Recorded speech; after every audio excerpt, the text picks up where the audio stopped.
This is Dispatches from Myrtle Beach with Charles Neal and my son Link from Good Mythical Morning. How you doing, Link?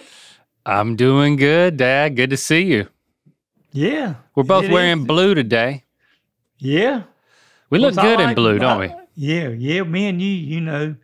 Yeah, I have to be careful not wearing blue because, every time I go somewhere, them women always say, well, you got the prettiest blue eyes. And when I wear blue with it, it just kind of helps with that. So here we go again. Here we are going again with our blue eyes and our blue shirts. Blue shirts.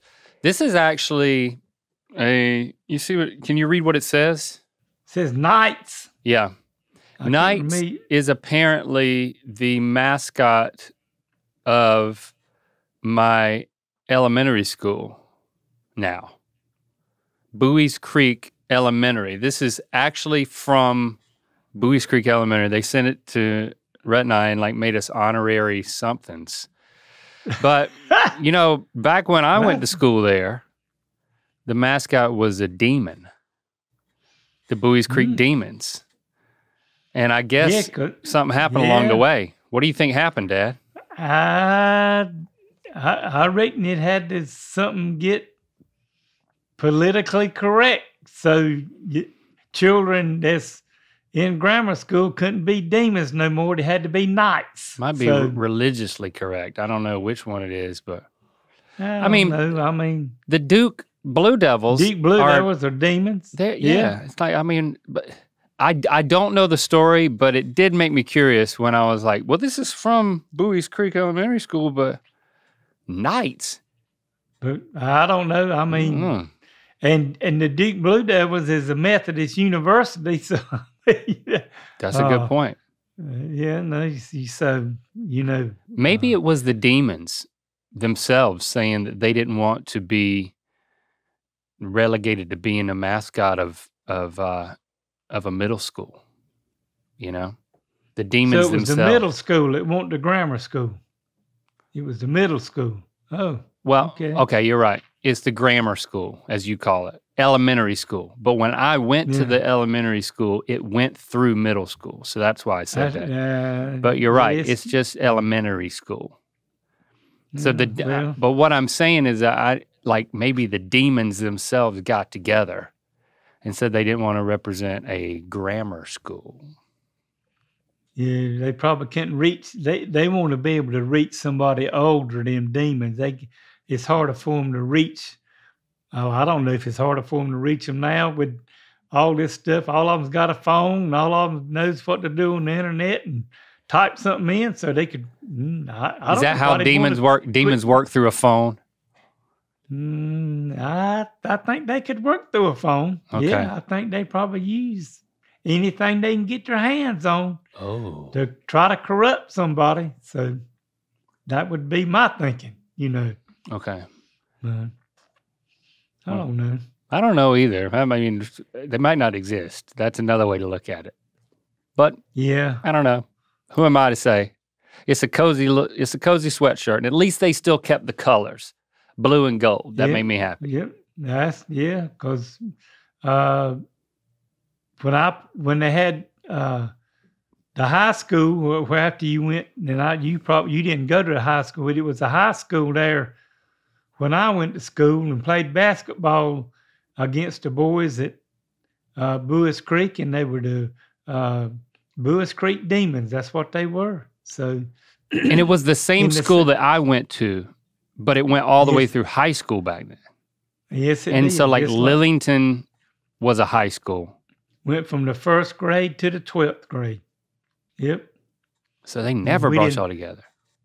No, we when you went to school, when I was going up, but you just went from graduated from one building to the next. That was it. By the time I was leaving 8th grade and going to high school at Harnett Central, we were the last 8th grade class. The next year they opened Harnett Central Middle, and so 6th grade, Bowie's Creek Elementary, we were the last 8th grade year. After that, it was just 6th grade.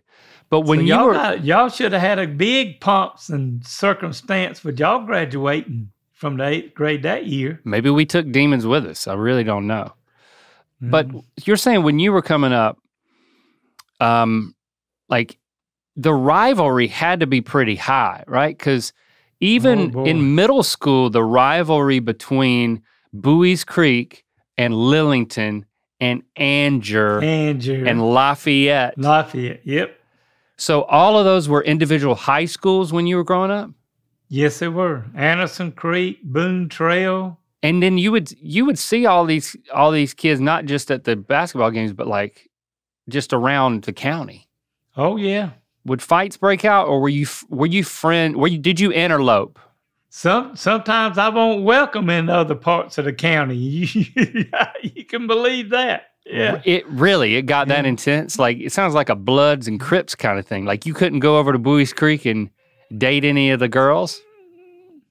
Well, I could go to Bowie's Creek. It wasn't too bad over there, but it wasn't good for me to go to Anger. And I could go to Boone Trail because I knew all them boys because of working on the farm up there in the summertime. So I could go up there and hang out, but it wasn't good for me to go to Anger because if they caught me over there trying to date a girl from over there, there was probably going to be some fisticuffs going on. I mean, so you had to be careful. I had to slip around and get over there. And I did too. And you'd have to slip around. And I'm reading between the lines, but I think that meant that you drove quickly. Yes, that would be correct. Okay, yeah. I got you.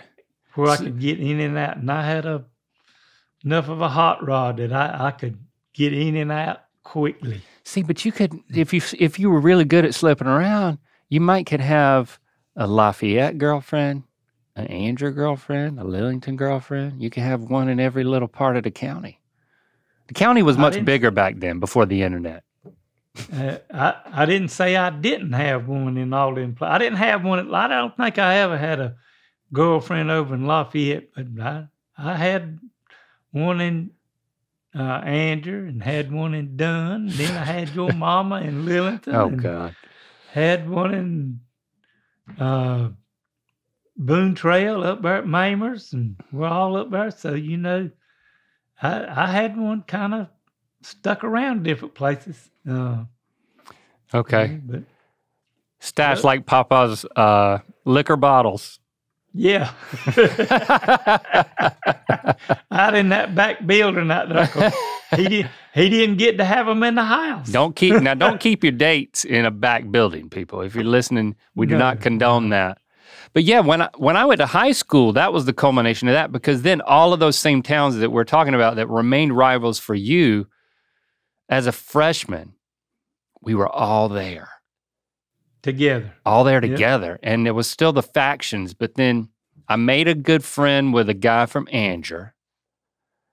Anger had the reputation, of being, you never know what they could be up to over there in Anger.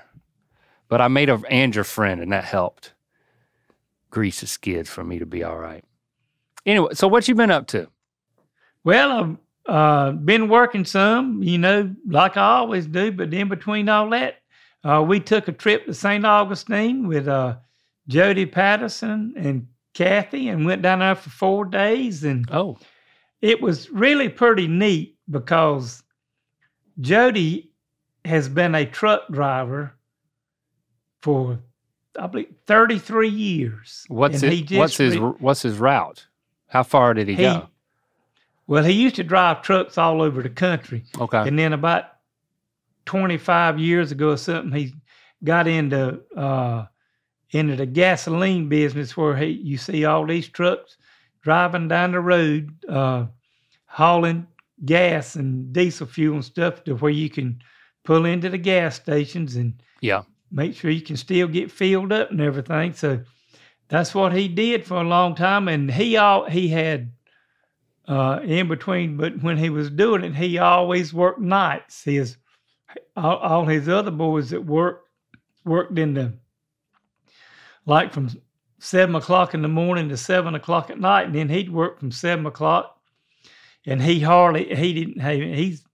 as hard working a man as I am. And It's good to retire, and he sold he retired. business.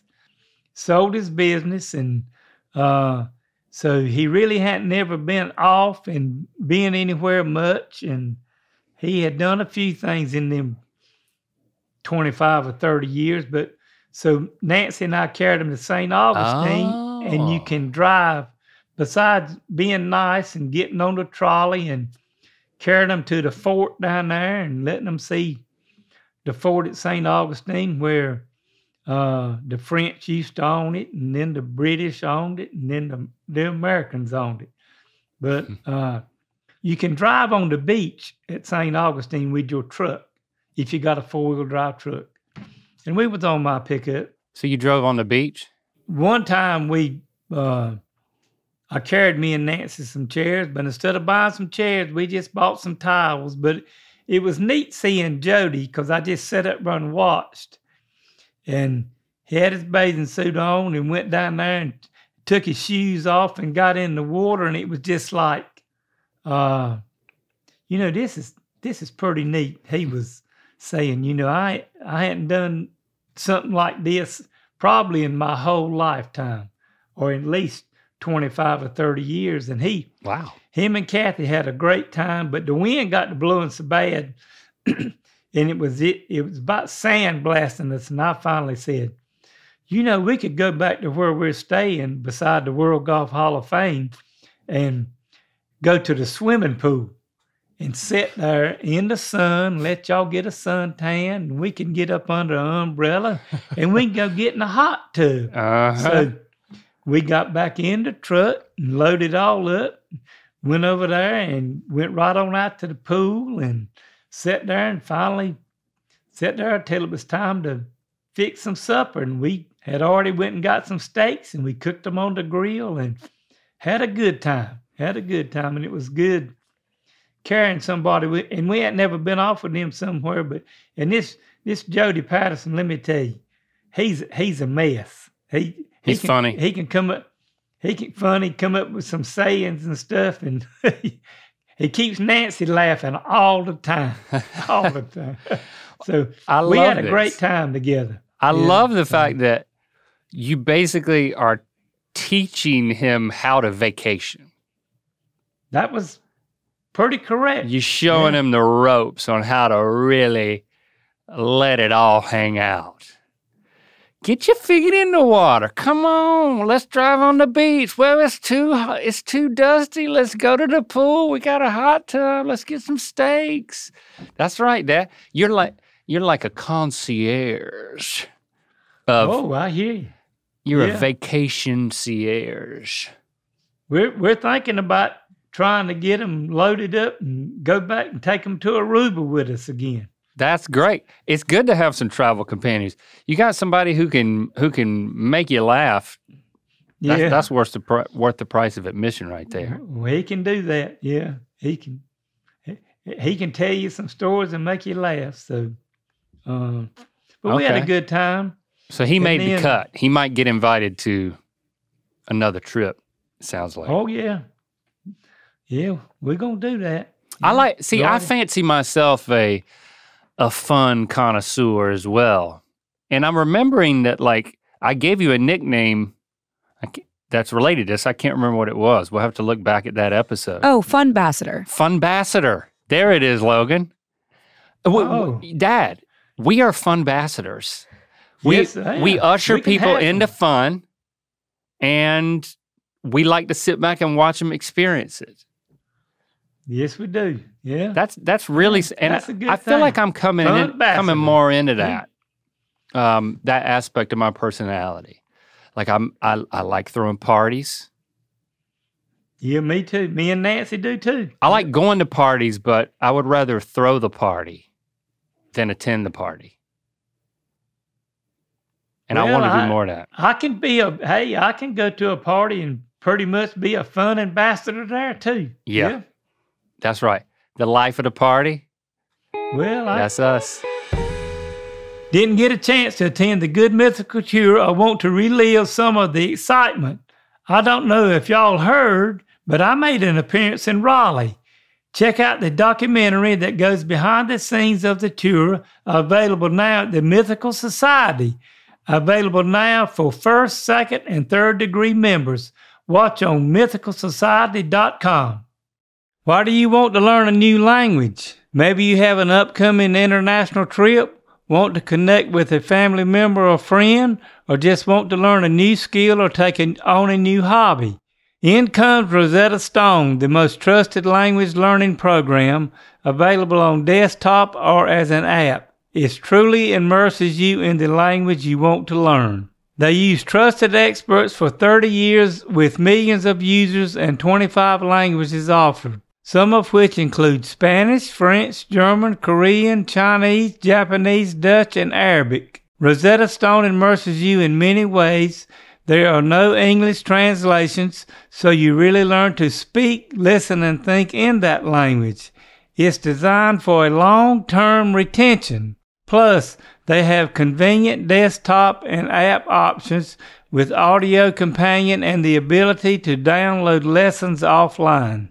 All for an amazing value. A lifetime membership has all 25 languages for any and all languages needed in life. That's lifetime access to all 25 language courses Rosetta Stone offers for 50% off. A steal! Don't put off learning that language. There's no better time than right now to get started. For a limited time, Dispatches from Myrtle Beach listeners can get Rosetta Stone's lifetime membership for 50% off. Visit rosettastone.com/dispatches. That's 50% off unlimited access to 25 language courses for the rest of your life. Redeem your 50% off at rosettastone.com/dispatches today. After that link, we talked about I was going to be on the radio with Jim Quick. Yes, it happened. I know it happened because you and Nancy called me when you were going in there, but I was too wrapped up in stuff to listen while it was happening. So I need you to tell me and all the Myrtle Beasts how it went. So our question of the day, our Q at 2, is I can't ask you this because you've only been fishing one time in your whole life. So what? I've been frog gigging. That don't count.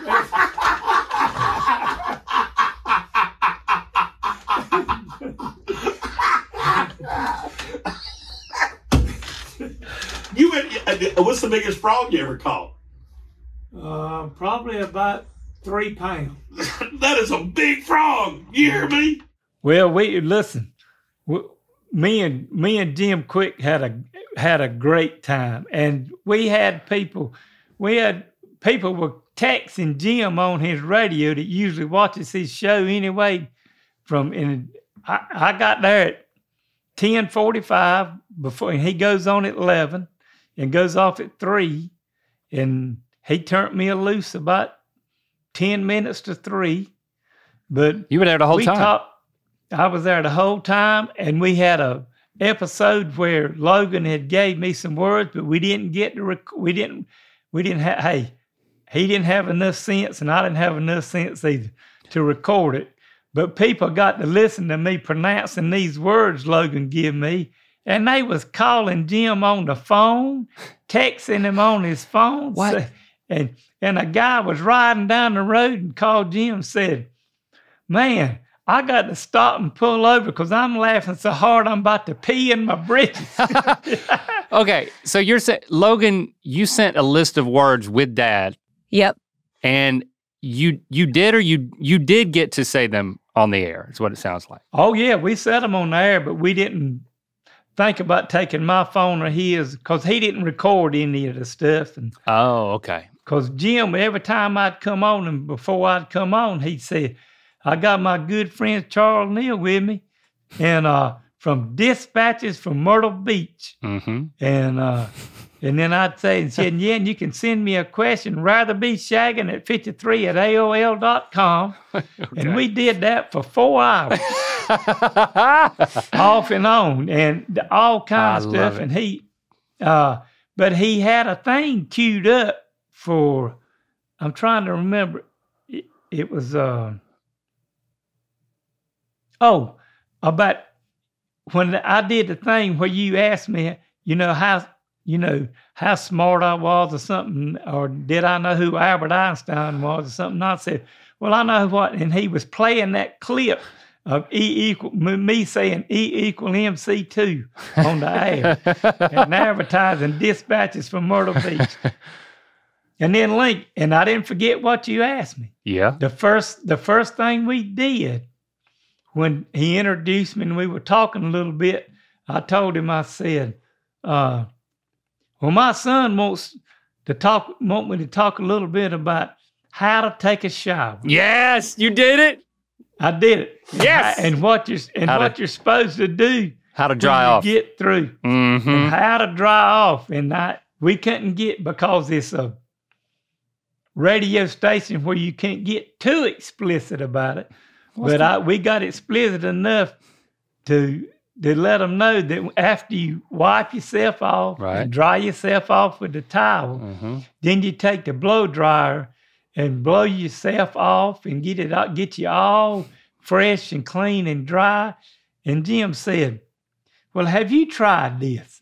And I said, oh, yeah, I have tried it at least just one time. I said, but when I tried it, with all this hair I got, Jim, when I got through, I was blowed up like a little fur ball. And he like to fell out of his chair. Did you tell him that Nancy took it and started hitting you with the blow dryer? No, we didn't go that far. Okay, you didn't bring Nancy into it. Okay, no, well, I respect that. Sounds like it went awesome. Hey, and then I told him about you getting me to pee in the shower. I said, it's pretty good about that, but I think it helps keep the drain cleaned out. They were dying laughing. So people were calling in and texting him, reacting to it, loving it. During the whole time, yeah, either calling in or texting him on his phone. That's great. Because I asked Jim, I said, Jim, is it all right if I give a shout out to my sponsors that sponsor Dispatches from Myrtle Beach? And he said, oh, sure. So I give a shout out to everybody. And so they were on 94.9. I love it. Too, and heard about it. So, Look at you, Dad. That's a big moment there. And it got a positive reaction. So you might have to get another invitation. Well, hey. It goes both directions. We'll have him on again.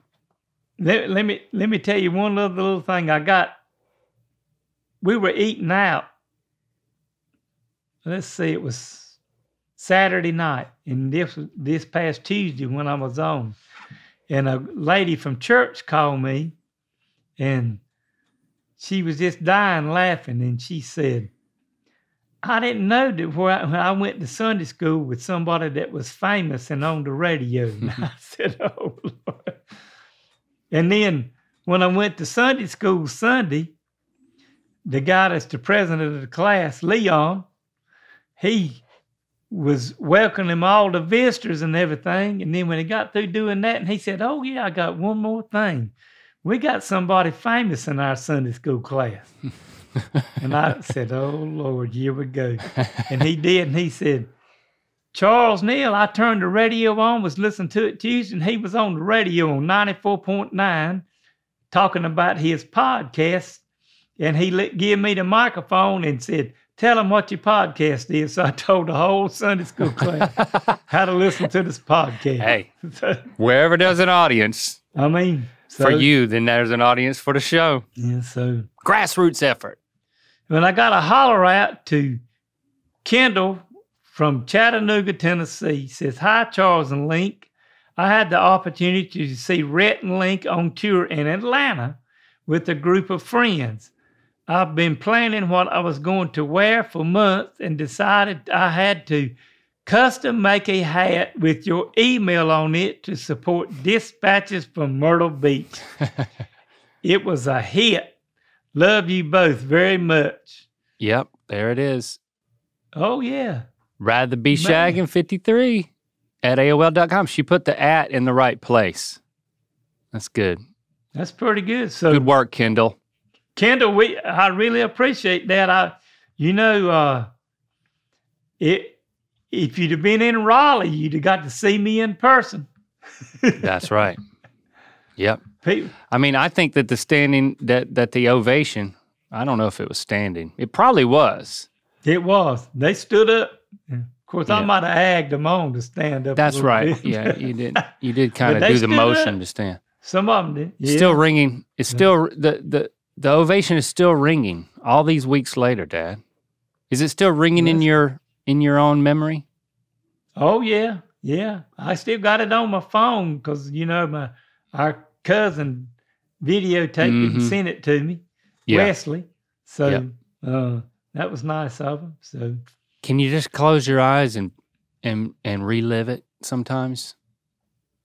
I mean, no, but we didn't get nearly the cheers the rest of the night that you got. I'm kind of jealous. Well, you've been around a lot longer than I have. I'm just something new to them. Okay. Yeah. All right.